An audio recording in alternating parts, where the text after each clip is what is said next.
샬롬. 오늘도 주님과 동행하며 힘차게 살아내는 저와 여러분 되길 소망합니다. 오늘 말씀은요, 요한복음 11장 1절에서 16절까지의 말씀입니다. 요한복음 11장 1절에서 16절까지의 말씀, 우리가 함께 봉독하겠습니다. 어떤 병자가 있으니 이는 마리아와 그 자매 마르다의 마을 베다니에 사는 나사로라. 이 마리아는 향유를 주께 붓고 머리털로 주의 발을 닦던 자요, 병든 나사로는 그의 오라버니더라. 이에 그 누이들이 예수께 사람을 보내어 이르되, 주여 보시옵소서, 사랑하시는 자가 병들었나이다 하니, 예수께서 들으시고 이르시되, 이 병은 죽을 병이 아니라 하나님의 영광을 위함이요 하나님의 아들이 이로 말미암아 영광을 받게 하려 함이라 하시더라. 예수께서 본래 마르다와 그 동생과 나사로를 사랑하시더니 나사로가 병들었다 함을 들으시고 그 계시던 곳에 이틀을 더 유하시고 그 후에 제자들에게 이르시되, 유대로 다시 가자 하시니, 제자들이 말하되, 랍비여, 방금도 유대인들이 돌로 치려 하였는데 또 그리로 가시려 하나이까? 예수께서 대답하시되, 낮이 12시간이 아니냐?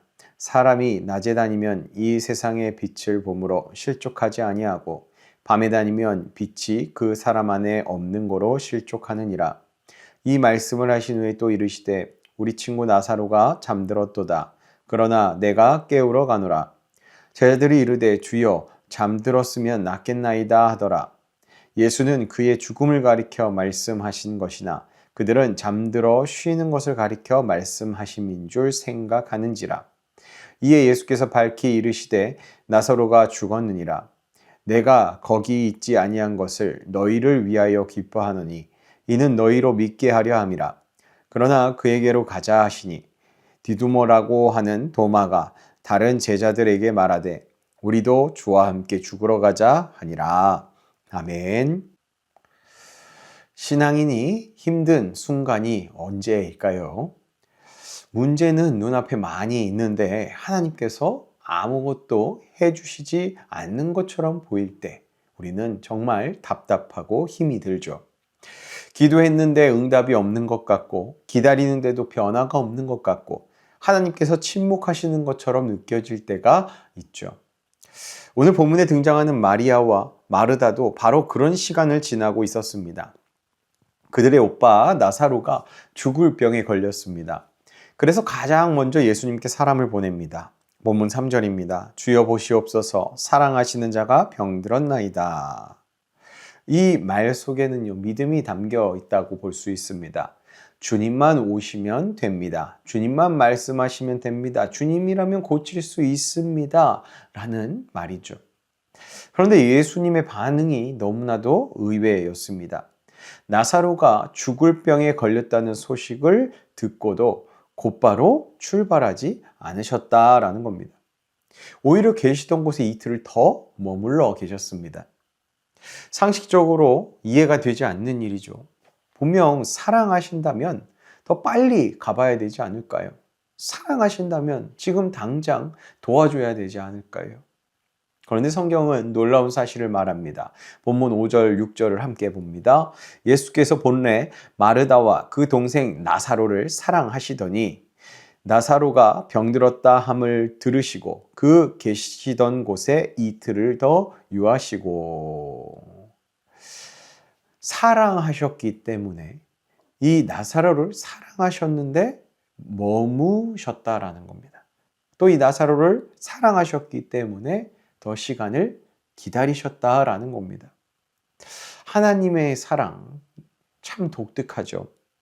우리는 사랑한다면 빠르게 즉시 해결해 줘야 한다라고 생각합니다. 그러나 하나님께서는 더 큰 은혜를 위해 잠시 기다리게 하실 때가 있습니다. 우리는 지금 당장 문제 해결을 원하지만 하나님께서는 더 큰 일을 준비하고 계신 것이고, 우리는 오늘의 응답을 원하지만 하나님께서는 더 큰 영광을 그 시간 가운데 준비하고 계신 겁니다. 그래서 하나님의 침묵은요, 무관심이 아닙니다. 하나님의 기다림은 외면도 아니고요, 하나님의 지연은 거절도 아닙니다. 하나님의 때를 준비하시는 과정인 것이죠. 예수님께서는 나사로의 병에 대해서 4절에서 이렇게 말씀하십니다. 이 병은 죽을 병이 아니라 하나님의 영광을 위함이요. 물론 이것은 고통을 가볍게 그렇게 여기시는 그 나사로의 질병이, 나사로의 아픔이 별것 아니라고 말씀하시는 것은 아닙니다. 이 나사로 분명 병 때문에 많은 고통을 겪었을 겁니다. 주변의 가족들도 눈물을 많이 흘렸을 겁니다. 그러나 예수님께서는요, 그 고통보다, 그 아픔보다 더 큰 하나님의 계획을 보고 계셨던 것이죠. 우리도 마찬가지입니다. 지금은 이해되지 않는 일들이 있습니다. 왜 이런 일이 내게 일어났는지 알 수가 없을 때가 많죠. 그리고 기도했는데 왜 응답이 없는지 답답할 때가 많이 있습니다.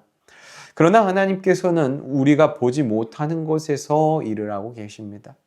하나님께서는 우리의 눈물도 사용하시고 우리의 기다림도 사용하시고 우리의 아픔까지도 사용하셔서 결국 하나님의 영광까지 나타내도록 그렇게 우리 삶을 인도하십니다. 그렇게 예수님은요, 이틀이 지나자 드디어 이제 유대로 가십니다. 나사로를 향하여 가는 것이죠. 그런데 제자들은 반대합니다. 얼마 전 유대인들이 예수님을 죽이려고 했고 그렇게 돌을 들었던 장소였기 때문이죠.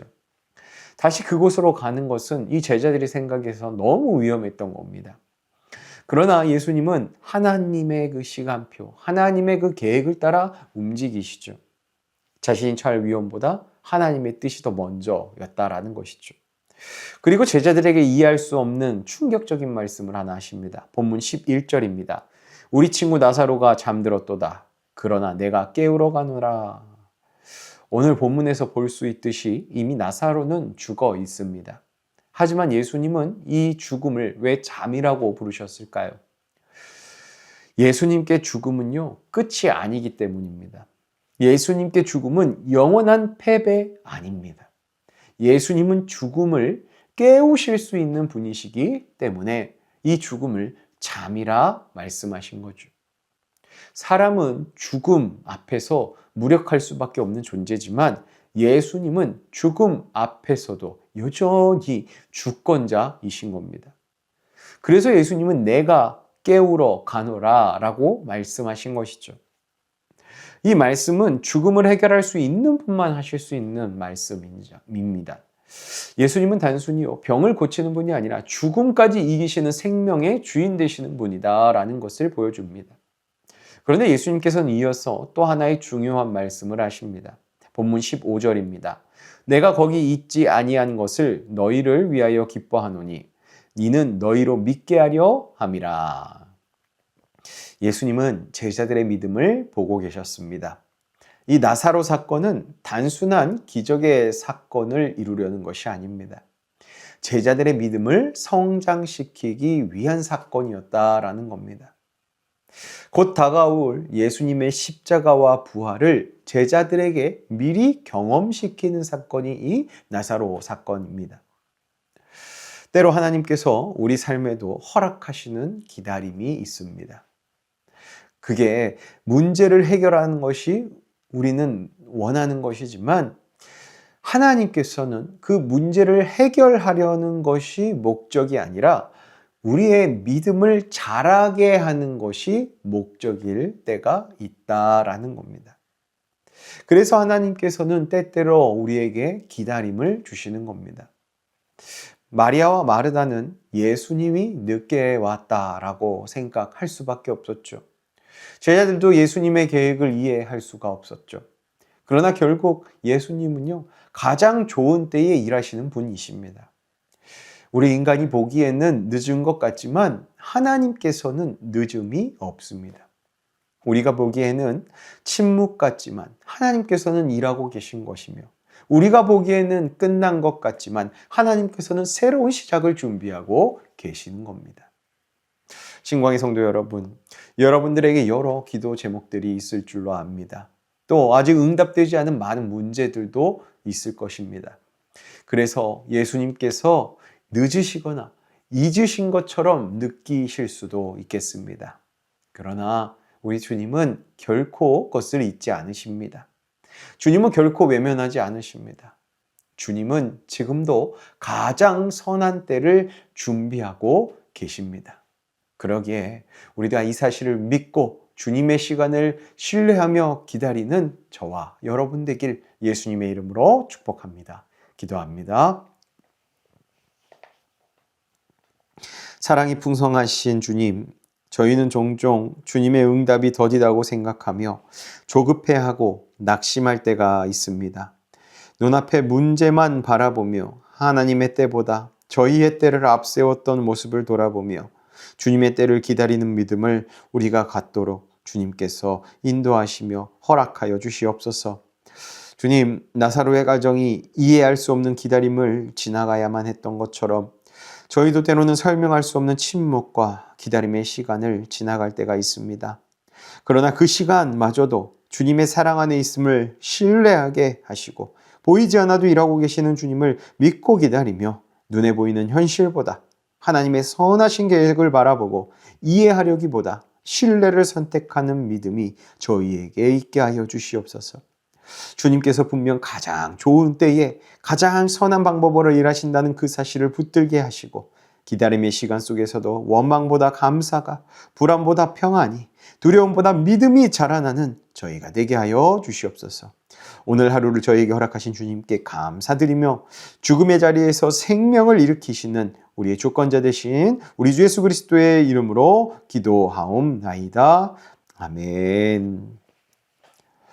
오늘도 주님을 신뢰하며 또 기다리며 나아가는 저와 여러분의 하루 되길 소망합니다. 오늘 하루 주님의 때를 기다리는 그런 우리들 가운데에 주님의 때에 가장 좋은 것으로 가장 선한 것으로 응답하여 달라고 또 기도하며 하루를 시작하겠습니다. 기도합니다.